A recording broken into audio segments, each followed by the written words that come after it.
Good morning, my brothers and sisters. Welcome to episode 106 of Be With Me. We're going to ask a big question today. That is, how is God at work? We're going to look and see how God is at work because Jesus says that he is at work in the context of the Sabbath and this healing of man and him interacting with him in the temple. So we're in the story of a healing at a pool. And at the end of the story, I think disturbingly, this is from Jn5 14. So the guy gets healed. He goes to he has some conflict because it happens on the Sabbath. It's a drive-by healing. The guy does not know who Jesus was. He's in the temple, and then here's the final part of that story. Afterward, Jesus found him in the temple and said to him, "See, you are well." And then the big one here, "Sin no more, that nothing worse may happen to you." The man went away and told the Jews that it was Jesus who had healed him. And this is why the Jews were persecuting Jesus, because he was doing these things on the Sabbath. But Jesus answered them, "My Father is working until now, and I am working." So I was caught by that concept of how is God at work? How is God active in the story? So first of all, most blatantly, he finds a body part that is not functioning well, and this guy somehow is described as an invalid. So let's say he's paralyzed or something like that. But then there's more to the story about this. God is at work not just in a healing. That's only a fraction of the story.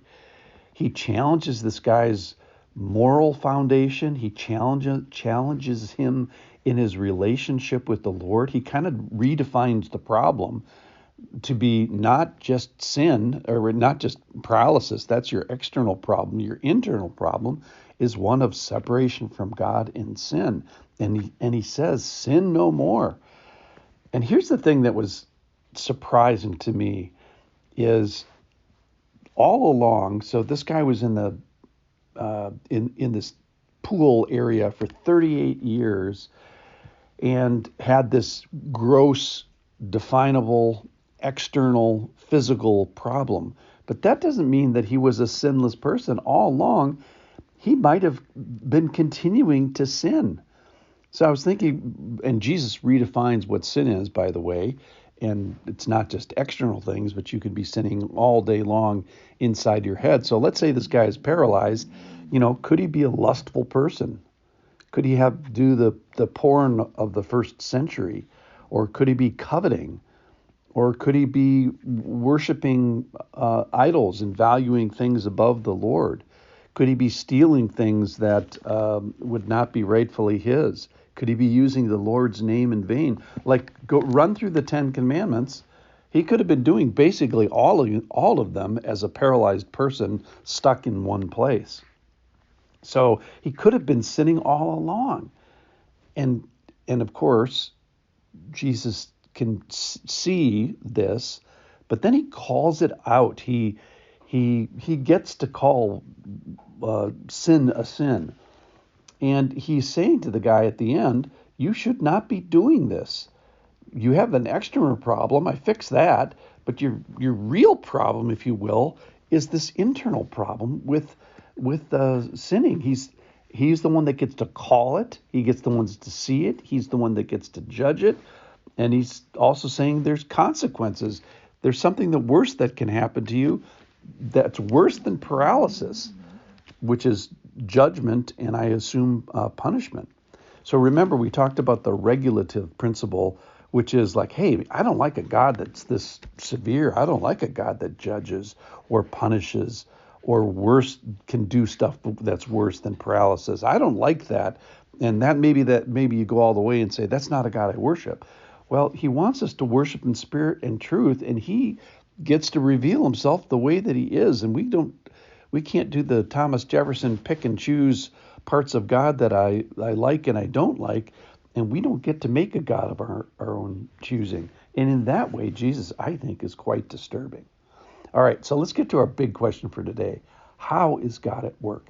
Clearly, he is at work in this God's healing, because who can do that? Nobody.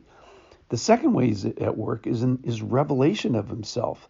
And that continues today maybe in his word and experiencing him in worship and in his people of the church, maybe in preaching of the word and fellowship.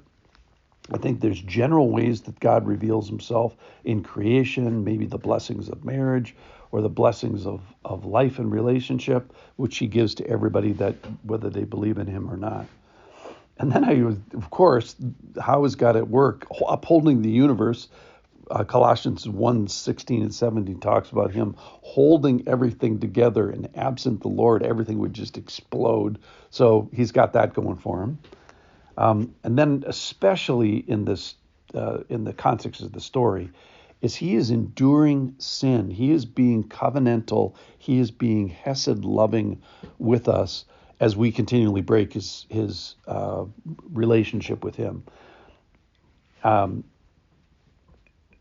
So Jesus is saying, hey, it's time that you stop this. Stop willfully sinning to the man. So Jesus is challenging the guy, hey, what are you going to do about your sin? Our answer is, what do we have in our bag of tricks for it? Nothing effective, for sure. God's answer is he has everything. And eventually he's going to say, hey, what will you do about death? Man's answer, again, we don't got anything. And his answer is everything. So the Lord here is at work. He's redefining what the Sabbath is. He's claiming lordship. He's claiming power over a disturbed physical system. So we get to see, number one, who's the boss? That's Jesus. And what is he the boss over? So it's over the Sabbath, and it's over the way he wants to be known, and it's also over sin. So God is strongly at work in this story. And I think especially higher than the paralysis part about it, I think he's at work in the sin. And if we only knew what he was going to have to pay for that. So thanks for listening. God's at work in all these ways. Have a great day. I'll see you tomorrow.